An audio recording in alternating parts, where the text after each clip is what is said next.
My name is Helen Anderson, and I grew up in what I thought was the ideal American family. We weren't rich at first, but we were happy, just me, Mom, and Dad living in our modest starter home. My father, James Anderson, was the hardest working man I've ever known. He built his transportation company from the ground up, starting with just 2 trucks and gradually expanding into a successful business. I remember how he'd sometimes come home covered in grease because he insisted on maintaining the trucks himself in the early days. Mom, Sarah is her name, though I can barely bring myself to call her that anymore, worked as a restaurant manager back then. She was actually good at her job, though she'd constantly complain about it. One day, James, she'd say during dinner, pushing food around her plate, "I want to be a proper housewife. All these late nights are killing me." Dad would just smile and pat her hand, promising her that soon she'd be able to quit. And he kept that promise. When I was 9, Dad's business really took off. He landed several major contracts, and suddenly we were moving into this beautiful 2-story house in one of the nicest neighborhoods in town.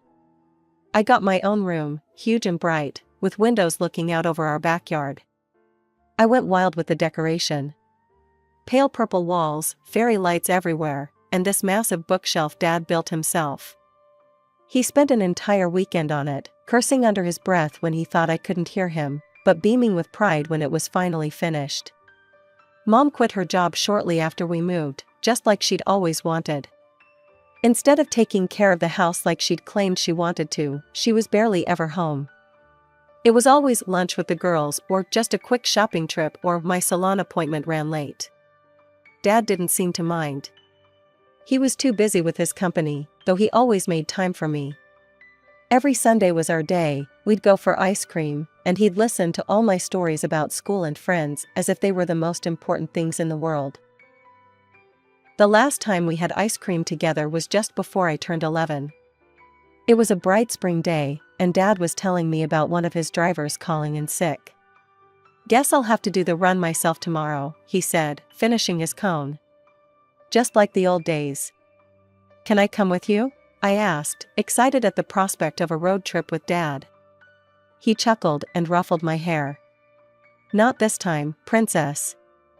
It's just a quick overnight trip. I'll be back before you know it." I remember hugging him extra tight that evening before bed. "Love you, Dad," I said, not knowing it would be the last time I'd ever say those words to him. The next morning, he left before dawn. Mom was still asleep, so Maria, our nanny, made his coffee and packed him a lunch. I heard him start his truck and pull out of the driveway. That was the last time I ever saw my father alive. The phone call came at 3:47 a.m. I know because I was awake, unable to sleep due to that strange feeling in my stomach. I heard Mom scream from her bedroom, followed by the sound of something breaking, probably her bedside lamp. The next few hours are a blur in my memory. Police officers in our living room. Maria holding me tight while Mom paced back and forth, talking on the phone. Words like massive collision and died instantly floating around me like dark butterflies. Dad's truck had collided with a semi that had jackknifed it across the highway. They said he didn't suffer, as if that was supposed to make it better somehow. But nothing made it better. Nothing could bring back my father. The funeral is mostly a haze in my mind. I remember staring at the closed casket, not really believing Dad was inside. Mom put on quite a show, wailing and practically throwing herself across the casket at one point. Looking back now, I realize how theatrical it all was, but at 11, I thought that's just how adults handled grief. It was at the funeral that I met Uncle Robert and Aunt Patricia for the first time.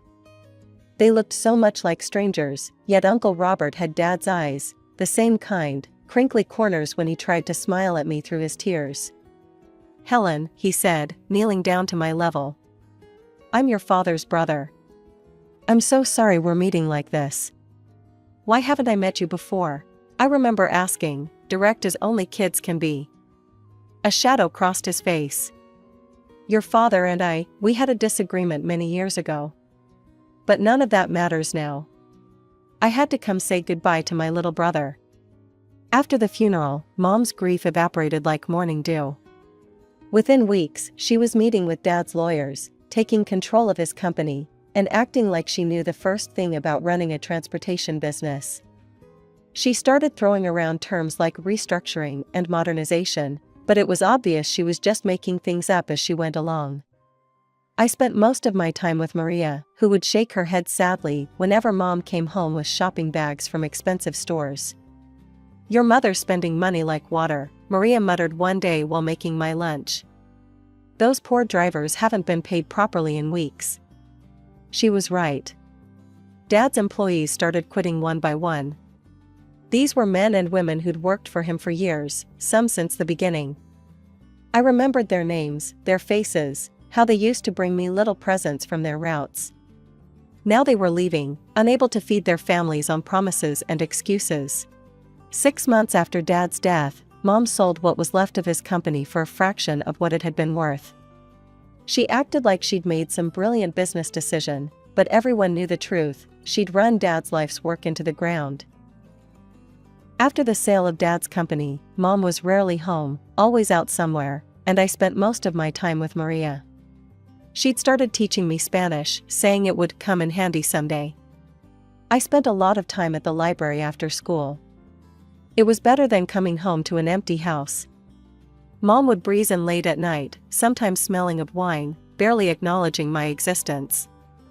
"Oh, you're still up," she'd say, as if surprised to find me in my own home. Then she'd disappear into her room, and I wouldn't see her again until the next evening, if at all. Then came that Sunday night. I was doing homework in the kitchen when Mom burst through the door, giggling like a teenager. She wasn't alone. "Helen, sweetie," she called out, her voice thick with fake enthusiasm. "Come meet Richard."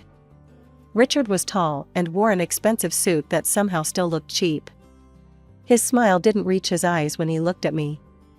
"Helen," Mom said, clutching Richard's arm like a lifeline, "Richard and I got married last weekend. He's your new father. We're going to be a proper family again."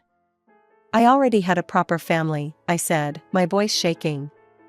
"I already have a father." Richard's fake smile disappeared.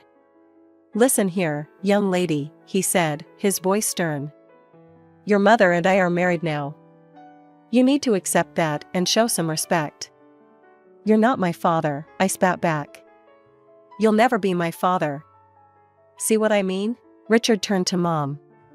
"Difficult child. Needs discipline." But Richard moving in was just the beginning. Within a week, his mother Gloria, his sister Janet, and his 12-year-old niece Madison had all moved in too. They took over the house like an invading army, rearranging furniture and changing the decor Mom and Dad had picked out together. Mom didn't seem to mind. She and Janet became instant best friends, spending hours shopping and gossiping. Gloria took over the kitchen, complaining about Maria's cooking until Mom fired her. I lost the only person who still cared about me in that house. Then came the final blow. I came home from school one day to find Madison in my room that Dad had built the bookshelf in, my room with the purple walls and fairy lights. "What are you doing?" I demanded. "Aunt Sarah said I could have this room," Madison smirked. "It's bigger than the guest room, and I need space for all my things." "Get out," I screamed. "This is my room." "Not anymore," she taunted, throwing my books off the shelves. "Your mom says you're moving to the small room down the hall." I lost it. I lunged at Madison, and we both went down in a tangle of arms and legs. I pulled her hair while she scratched at my face, both of us screaming. Richard and Mom ran in, pulling us apart. "Helen," Mom shrieked. "How dare you? Go to your new room right now." "No. This is my room. Dad gave it to me." Richard grabbed my arm roughly. "Your father is dead," he snarled. "This is my house now, and you'll do as you're told." They locked me in the small guest room for 2 days, only letting me out for school and bathroom breaks. My books and things were piled in boxes in the corner. Dad's bookshelf was thrown out with the trash. Through the wall, I could hear Madison playing music in my old room, and Mom laughing with Janet downstairs like nothing was wrong. A few weeks after the room incident, I was heading to the bathroom late at night when I heard voices from downstairs. I crept to the top of the stairs, staying in the shadows.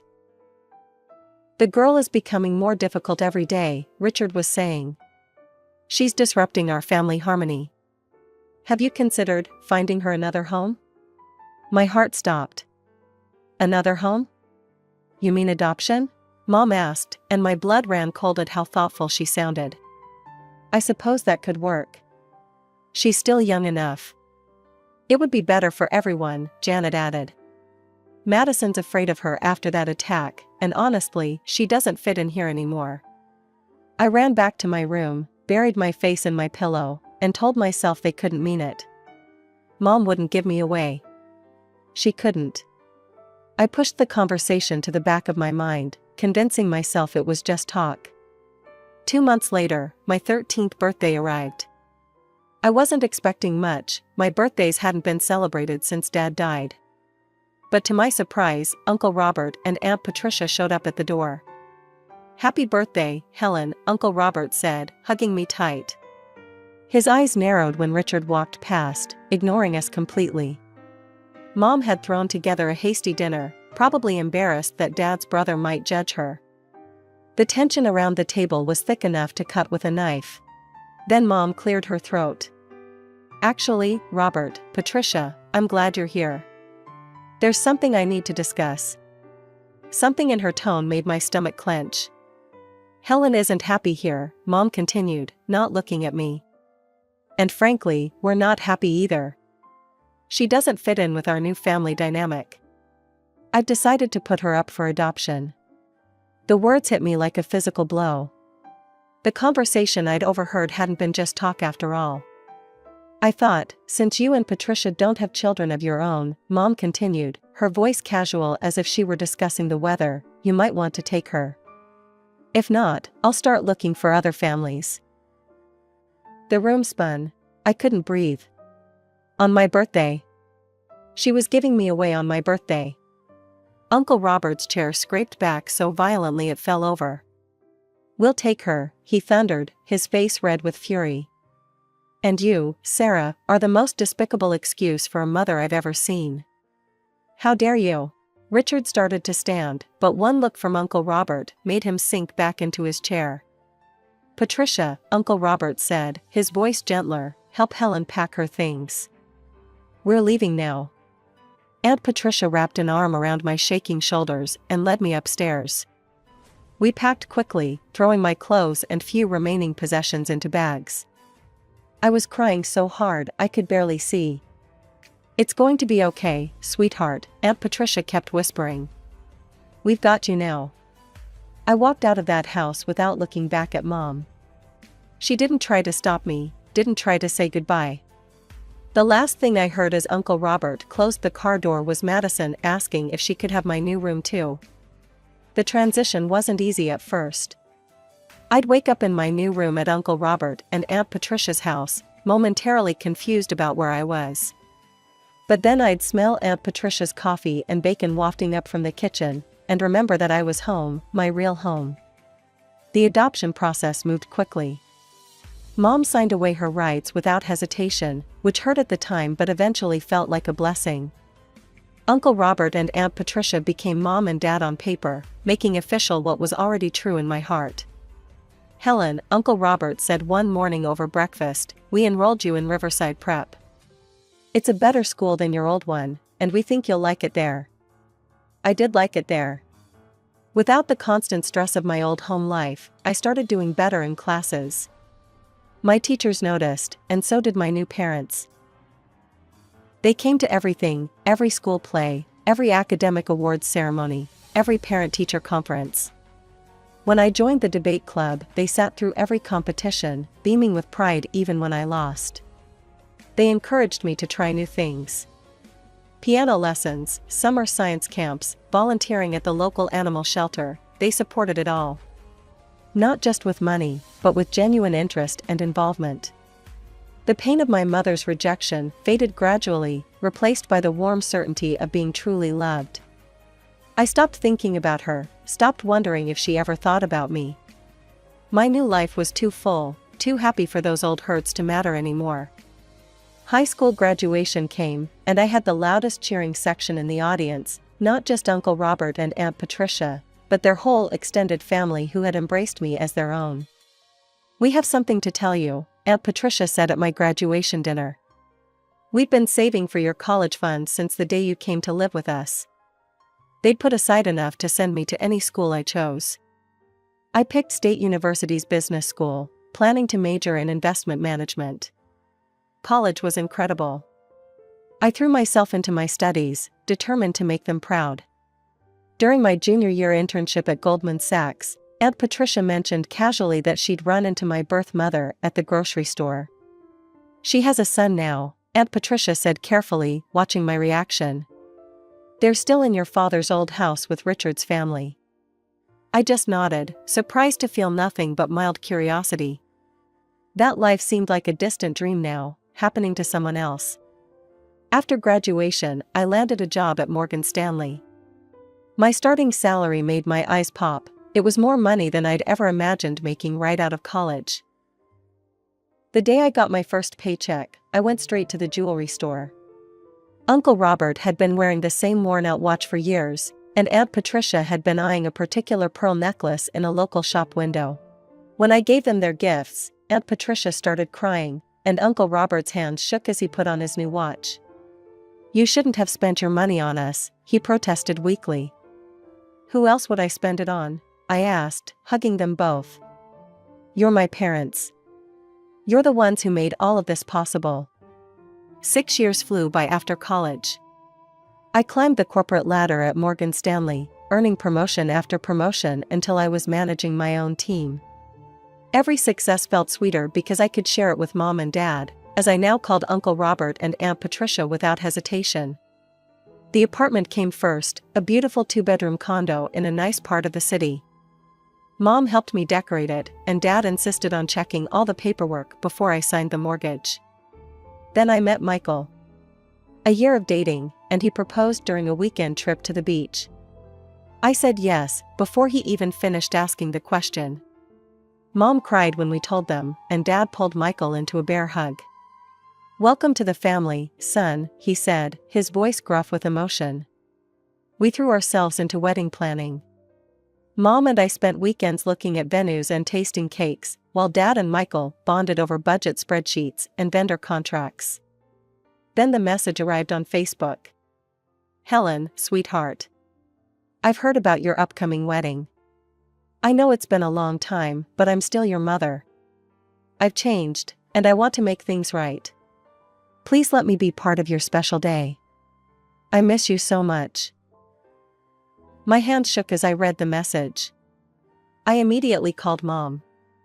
"I saw Sarah yesterday," Mom said quietly when I told her about the message. "At the grocery store.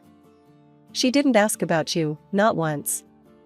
But when I mentioned how successful you've become, how you're getting married, well," her eyes lit up in a way I didn't like. Mom hesitated before continuing. "There's more. That niece of her husband's, Madison? She got pregnant, married some deadbeat, and moved back into the house with her husband. The whole family is constantly fighting." Sarah was complaining about money problems, rather loudly, in the middle of the store. I felt a cold knot form in my stomach.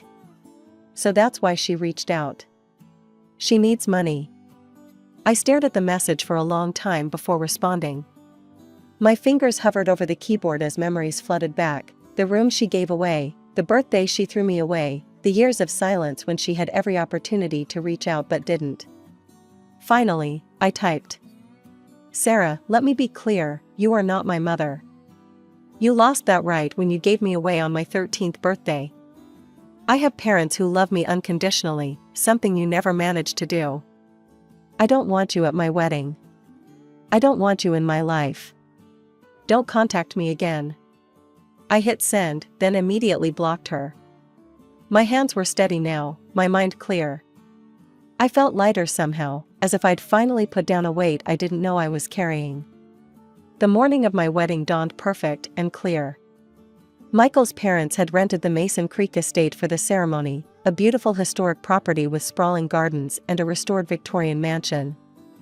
I was in the bridal suite with Mom, putting the finishing touches on my makeup, when there was a knock at the door. "Ms. Anderson?" One of the security guards looked uncomfortable. "I'm sorry to disturb you, but there's a situation at the front gate. There are some people insisting they know you, a man, woman, and teenage boy." My stomach dropped. Somehow, I knew exactly who it was. "I'll handle this," I said, standing up carefully in my wedding dress. "Helen, you don't have to," Mom started, but I shook my head. "Yes, I do. Once and for all." I walked to the front gates, my wedding heels clicking against the cobblestone path. And there they were, Sarah, Richard, and a boy who must have been my half-brother, though he looked exactly like Madison. "Helen!" Sarah screamed when she saw me, grabbing the iron bars of the gate. "How dare you not invite your own mother to your wedding? Let us in immediately." I took a moment to really look at her. She'd aged poorly, her designer clothes were obviously last season's, her makeup too heavy, her hair desperately in need of a touch-up. Richard looked thinner, more haggard, the expensive suit replaced by something off the rack. "Richard should be the one walking you down the aisle," Sarah continued, her voice shrill. "He's your father." That made me laugh, a genuine, hearty laugh that echoed across the courtyard. "My father? The man who locked me in a room for 2 days? The man who helped you throw away your own daughter? We're family," Sarah's voice cracked. "You can't just pretend we don't exist. Look at how you're living, this fancy wedding, your big job, your expensive clothes. Meanwhile, we can barely make ends meet. We're drowning in debt, and you're here playing princess." Ah, there it was. The real reason for this dramatic appearance. "I'm not playing at anything," I said coldly. "I worked for everything I have. And let's be clear, you're not my family. You gave up that right years ago. My parents are inside that house. They're the ones who raised me, supported me, loved me unconditionally. You need our help." Sarah was practically foaming at the mouth now. "After everything we did for you." "Everything you did for me?" I cut her off. "You mean throwing me away like garbage? Taking away my room, my home, my childhood? That's what you did for me." I turned to the security guards. "These people are strangers who are trespassing. Please remove them from the property. They are not welcome here."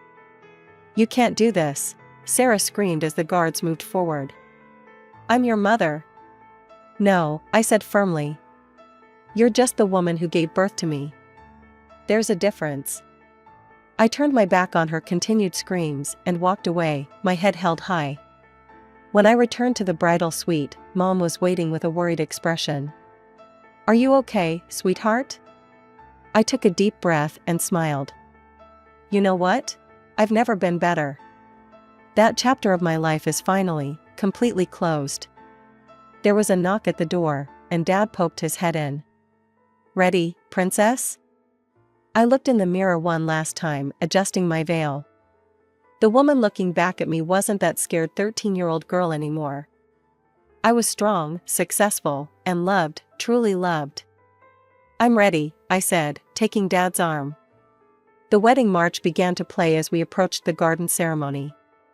I could see Michael waiting at the altar, beaming at me with tears in his eyes. Our guest stood, turning to watch as Dad walked me down the aisle. This was how it should be, the man who taught me to drive, who helped me with my college applications, who showed me what a father's love really means, was the one giving me away. The ceremony was perfect. Michael and I exchanged our vows under a blue sky, surrounded by flowers and the people who truly loved us. When he kissed me for the first time as my husband, our guests erupted in cheers.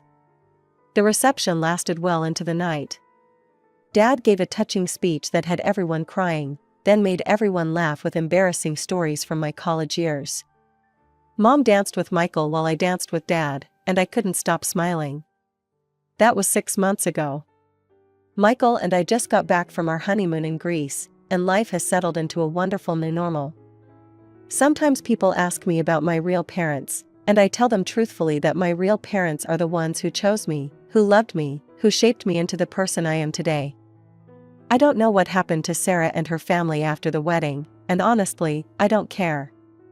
I heard through the grapevine that they had to sell Dad's old house, but that's not my concern anymore. That part of my life is over.